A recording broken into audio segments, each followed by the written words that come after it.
Mitt Romney formally accepts his party's nomination for the US presidency. But what do we really know about his policies? You're watching Inside Story US 2012 from Washington.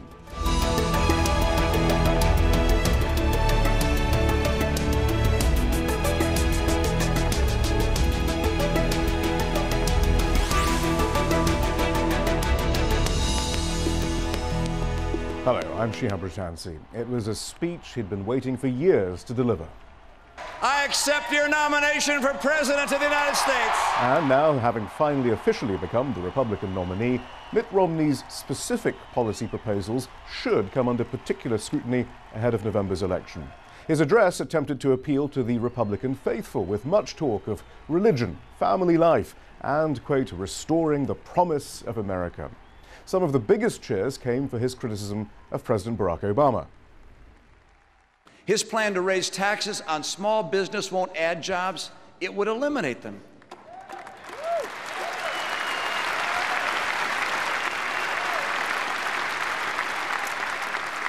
His assault on coal and gas and oil will send energy and manufacturing jobs to China.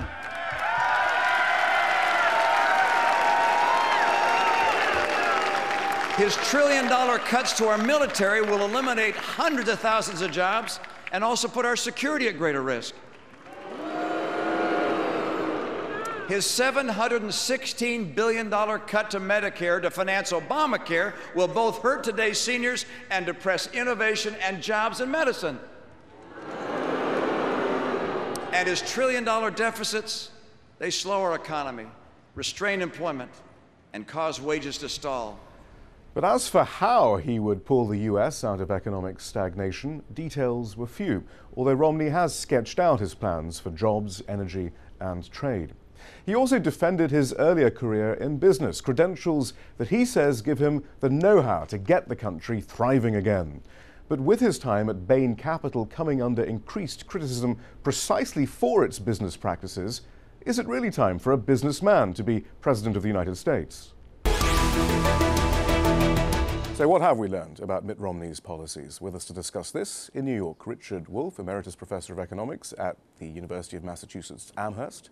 Here in the studio, John Nichols, political writer for The Nation magazine, and we'll also shortly be joined from Philadelphia by Republican strategist Joe Watkins. But let's begin the discussion now. John Nichols, very briefly then, overall, what did you make of the Romney speech? I thought the Romney speech was largely style rather than content. And you always know when they've got a 5-point plan for job creation that there isn't really a 5-point plan for job creation. Not that Mitt Romney doesn't want to create the jobs. It's just that that's done for dramatic effect. What Mitt Romney was really trying to do at this convention was to soften himself, to take a American public that is still a little wary of him. He's got very, very low personal approval ratings, around 37, 38% going into the convention, and to say, this is a nice guy, and very importantly, especially apropos our discussion today, this is a guy who, when he's in charge, won't be too crazy, won't be too scary. And you saw that repeated again and again. Their message was not, Barack Obama's the worst guy in the world. You heard that earlier in the convention. But with Mitt Romney, it was, well, I think we all wish that Barack Obama had done well, but it didn't work out so well. So here I am, a pretty nice guy with a bunch of soft but necessary reforms. All right, so I'm pleased to say that we now have Joe Watkins, the Republican strategist, joining us now from Philadelphia. Welcome, Joe. Let's talk about those specifics, so what specifics we can glean from the Romney campaign. As John mentioned, a jobs program has been released by the campaign. It's called More Jobs and More Take-Home Pay, and it was released at the beginning of August. Here's some of the details we have. It's a one-page document. It says the Romney campaign will create jobs and increase salaries by focusing on energy independence, an increase in domestic energy production and the deregulation of mining and drilling, deficit reduction through, amongst other measures, capping federal spending to 20% of GDP, although defense spending would increase to 4% of GDP, focusing on international trade and particularly hitting hard at China, championing small business through reducing corporate taxes, repealing President Obama's healthcare reform, deregulation and fighting the unions, and also access to job training and education. However, experts with the Economic Policy Institute and the Tax Policy Center say this plan and the longer one released in June don't contain enough specifics for adequate evaluation. In his convention speech, though, Romney said his plan would create 12 million new jobs by 2016, essentially 250,000 jobs a month. But Moody's Analytics projects that the economy is already on track to add 12 million jobs in the next 4 years. So, Joe, what are we to make of all this? Where exactly are the jobs going to come from? It's not entirely clear. Well, that's not, for Mitt Romney, that's not the most important thing right now, believe it or not. He has to win the election first and be elected president of the United States in order to enact a program that will produce the 12 million jobs that he's talking about and also grow the economy at a rate of 4% a year. That's what he hopes to do. You can trust him intrinsically to do that because he's somebody who has served as a chief executive officer, and he's somebody who has added values for his investors. He understands how to do that, how to provide return on investment. And he's picked as his running mate an architect, somebody who's been the architect on the House side, as something of a policy wonk, the budget. So Paul Ryan is somebody who really does delve into the details of policy and how to get things done. So Mitt Romney is saying, trust me and Paul Ryan to be able to work out the details to actually get it done, and we will get it done. But job one is what John Nichols said, which is to show Americans who he is and that he's not just the guy that's been defined by President Obama's campaign, but that he is more than a businessman. He's somebody who is warm, who has a heart, who cares about people, who loves his family, and who really wants to put America back on track. All right. And has the program to do it. Professor Wolf, does that convince you? Not even close. Let me just bring up two issues. When Mr. Romney was governor of Massachusetts, I was a full professor of economics at the University of Massachusetts. And during the time he was governor, Massachusetts was able to rank 49th out of the 50 states in the matter of job creation. Whatever his experience in private enterprise, when it came to creating jobs as a chief executive of a state, he failed miserably. Second point, Mr. Ryan's budget calls for massive tax cuts. The only recent precedent in American history for massive tax cuts was the predecessor Republican president, Mr. Bush, who came into office, passed massive tax cuts, and we've had humongous deficits on the way into the worst crisis since the Great Depression. So disastrous was the program of tax cuts, mainly for the rich, that Mr. Bush wasn't even allowed to show his face at the convention just concluded. So the prognosis for a program of job creation and tax cuts really must be a fantasy world to be taken seriously. Joe Watkins? Well, you can't, of course, lower taxes and also spend money on wars. And what George Bush is undoing was being involved in aggressive campaigns overseas that cost lots and lots of money. Had he not had those campaigns and had initiated the tax cuts, but didn't Mitt Romney suggest that he was rather bellicose on foreign policy as well? And indeed, isn't the only part of government spending in his plan that isn't going to be shackled defense spending? Well, he's looking to increase some defense spending because he says that in order for America to be strong at home, it has to be strong abroad, and that if America is strong abroad, of course, then you have a better shot of having a decent trade policy with other countries, and likewise, you don't have the turmoil in the world that exists when America is weak. All right, well, so he says it's important for America to be strong. We'll develop the underlying philosophy there. That's interesting, this kind of sort of gunboat trade policy, I suppose. We'll analyse that in greater detail later on in the programme. John Nichols, though, is that going to be good enough for the American people? I mean, when they look at the specifics, when it's trust me, I've been a businessman, and Paul Ryan actually does have some documented policy proposals of his own. Oh, actually, Paul Ryan, who I've covered for many years and known for a long time, is very, very serious about policy. The problem is that what he initially put forward as his vision for how to deal with budget issues was not a jobs program. It wasn't about jobs at all. It was about balancing the budget. It was about trying to really address deep debt issues. I think that's a legitimate concern, but historically that has not been the route to creating a lot of jobs. And so Paul Ryan has adjusted his plans toward Mitt Romney. He's softened a lot of what he is proposed. So now we go to Romney. I don't think the trust me line is going to be sufficient in this campaign. It's not merely Mitt Romney's problem or his challenge. I think you have to look back at the Republican primaries. At the end of the day, when Mitt Romney's opponents tried to take him down, be it Rick Perry or Newt Gingrich or ultimately Rick Santorum, it was by saying this guy was not the right kind of capitalist. This guy was a very good player when it came to making money for himself, but not necessarily a vulture capitalist. That is what Rick Perry said. But not necessarily a good player for making money for the great mass of people, for creating jobs.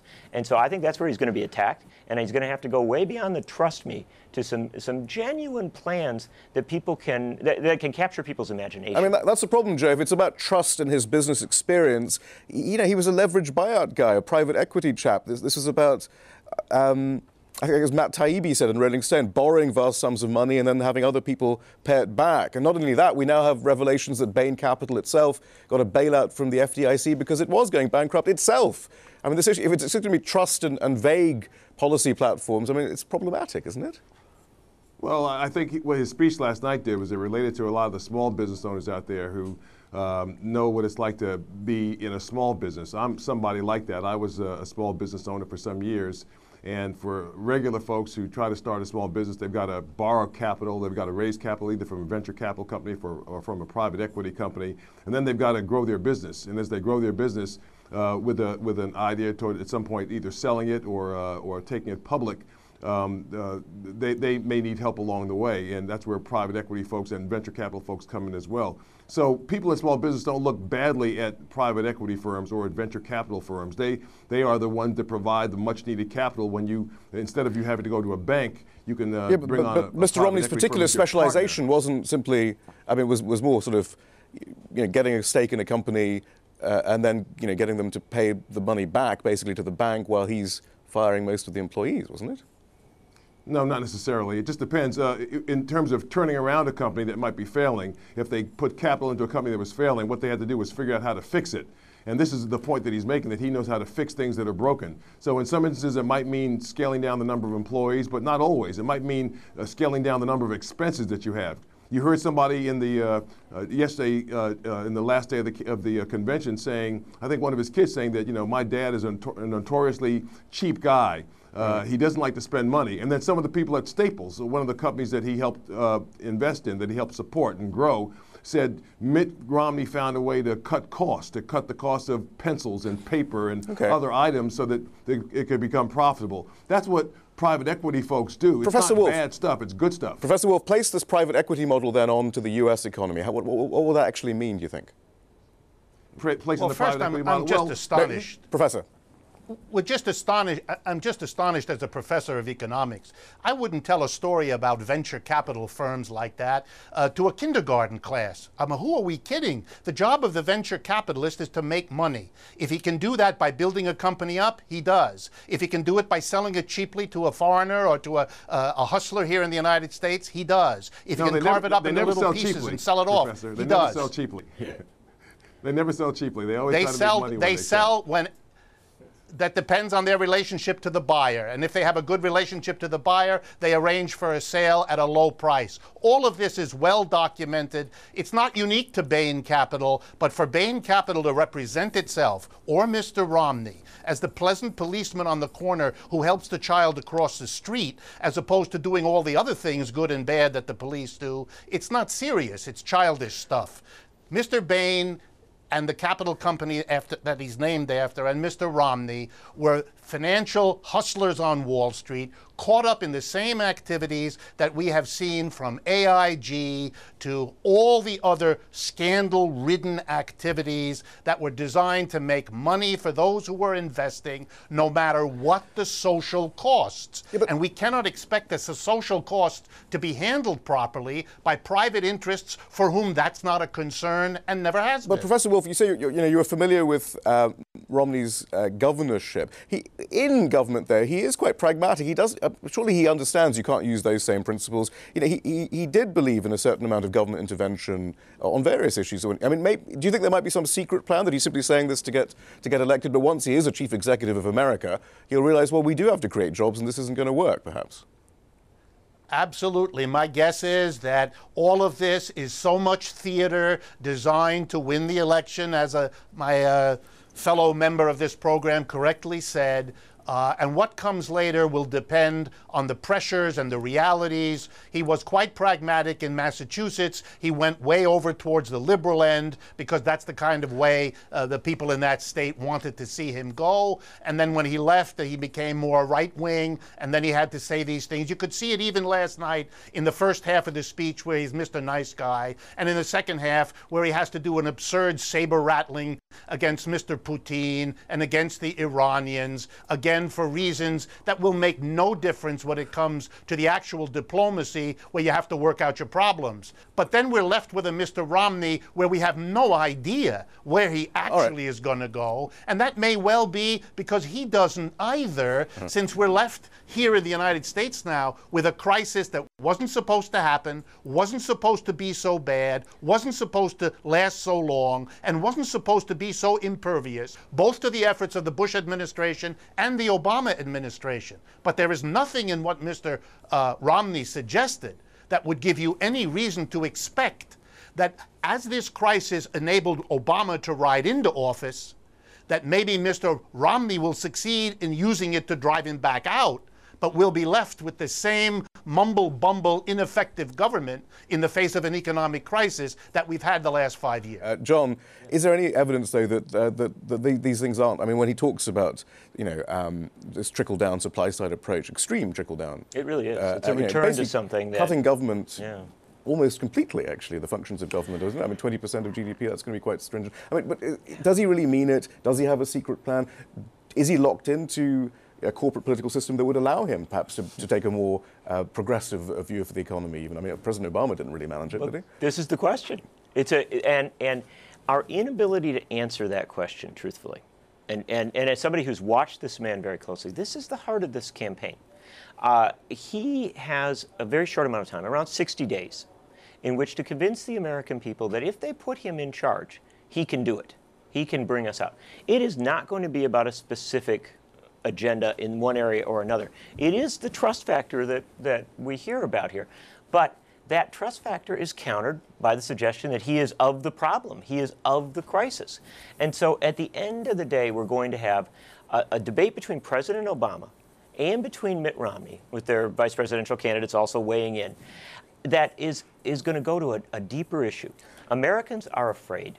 They don't know maybe necessarily the specific details, but they're afraid they're going to end up in something very much like what Japan went through with the lost decade, where you just never seem to get traction. The growth never comes. And frankly, that's the heart of it. Whoever you can speak to, if it's Obama that can convince him he's got something in him that can find that growth, he's going to win. Romney the same way. Okay, in making his case, though. Just like consumer confidence. You know, I mean, how business people feel has a lot to do with whether or not they employ more folks.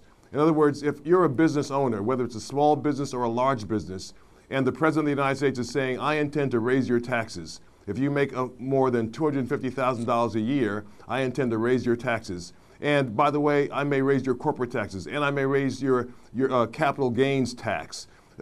These are all things that give business people pause. And they say, well, if this is coming, if more regulation is coming on my business. But is the problem, though, business people, are they sitting on record profits as it is? Isn't the problem demand and income inequality and things like that? The fact that people aren't being hired, and there's such polarization in society, which isn't going to be helped necessarily by. Well, you're right. It's a number of things. Yeah. Actually, we're going to move on. If you do not take the steps, if you do not take the steps, because actually, perhaps talking of specifics of the economic policy, it doesn't make much sense because we don't really know what he's going to do. But he did give more sense of the themes, the overarching themes. And here's one. He said less regulation, for instance, lower taxes. Right. These are things that people want to hear. Joe, we're going to move on. This is the things. This is a theme, as he was attacking Obama, that came out in showing that he was going to reassure the American people. President Obama promised to begin to slow the rise of the oceans.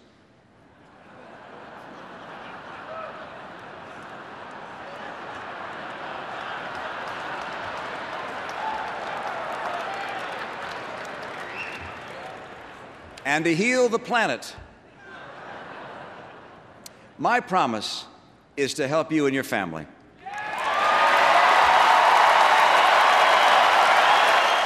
All right, so there's that reassuring theme, which was apparently reassuring to those in the convention hall, but was incredibly unreassuring to a lot of other people, I suppose, John. And you see, I think that's a big deal statement, because that is an attempt, and it certainly was, I don't think it was effectively delivered. I think to deny global warming, if you're going to try and reach out to swing voters, is a foolish move. But the subtext of that is that Barack Obama's got a lot of big things he worries about. Healthcare reform, global warming, stabilizing U.S. relations with the rest of the world. Mitt Romney, that stuff's important, but I'm really going to worry about whether you have a job. And that's a good old-fashioned political message, but it's a very unrealistic message as regards what a president has to do. Presidents, by and large, don't create a lot of jobs. They do deal with other countries, with questions of climate change. And so I think Romney's got to find a better way of saying it. But I will tell you that politically, it is an effective attack. Well, part of both the jobs. Well, let me suggest, though, that to talk about the problem of water as insignificant and the climate was a remarkable thing to do for a convention that was almost stopped by the climate. And at a time when the states of Louisiana and Mississippi have millions of people in them worried precisely over the level of water and the climate that threatens their everyday family life. So it was a bizarre choice. Joe, can you explain it? And it matters to people. It matters to people. Joe, I'll tell you why it's not bizarre. I mean, climate does matter. You're absolutely right. Climate is very, very important. And what happens to the supply of water is critical for everybody on the planet Earth.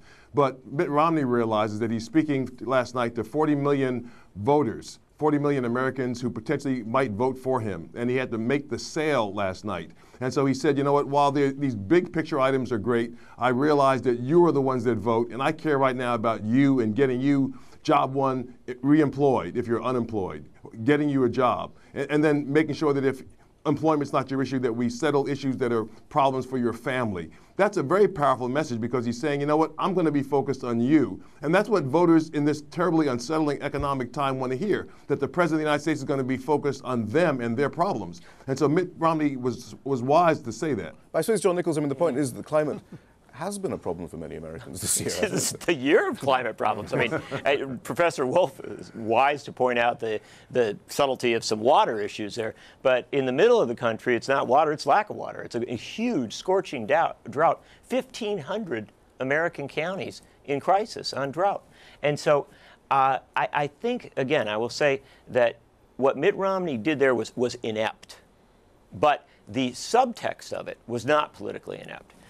It is that as President of the United States, he's going to focus like a laser beam, if you will, on those jobs issues. Well, I wish President Obama, and I think Professor Wolf would agree with me, I wish President Obama would focus more on job creation and on some innovative ways to do it. And I think that's really where this debate is going to go. It's fascinating. We're going to end up in a deep, deep jobs debate by October. Joe, I mean, Mitt Romney did bring in foreign policy, as has already been alluded to. Sorry, Professor. Just very quick, we're going to quickly move on because we've only got 2 minutes left, unfortunately. Joe, it was a very bellicose speech. Does he really want more wars then? I mean, what's going on? I mean, you suggest this is simply for trade reasons, is it? Well, you have to realize that what matters to Mitt Romney right now is that he's got 60 days left before the election, and the battle is going to be won in these swing states. And he has to speak to the voters, to the undecideds in all these swing states. These are the states that on the electoral college map will decide whether or not he wins that election. Say that again? Do they want more war? No. Clearly they don't want more war, but even more so than foreign policy, which is, again, critically important, they care about their pocketbook and their pocketbook issues and wallet issues. They care about whether or not they will have enough money next month to pay their rent or their mortgage or to pay for their car note, or to send their kids back to college in the fall. And so Mitt Romney is speaking to those issues and speaking to the hearts of people. Is he speaking to his donors like there, perhaps, then? Professor Wolf, do go ahead. If I could say a word. I think that Mr. Obama came into office because people decided you couldn't do worse than the Republicans or Mr. Bush, and so you might as well try for a change. I think Mr. Romney is trying to play the same game. And I think for the American people, it will be a decision. Are we forever stuck with choosing between two of these inept collections of politicians? Or have we finally reached the point where we can say either we will no longer pay attention and join the American majority that do not participate, or we will find some new and different alternative so we're not forever stuck with this absurd Tweedledum, Tweedledee alternation every few years. Professor Wolf, thank you very much. Joe Watkins, thank you. John Nichols, thank you very much. That's all from the team in Washington, D.C. for now.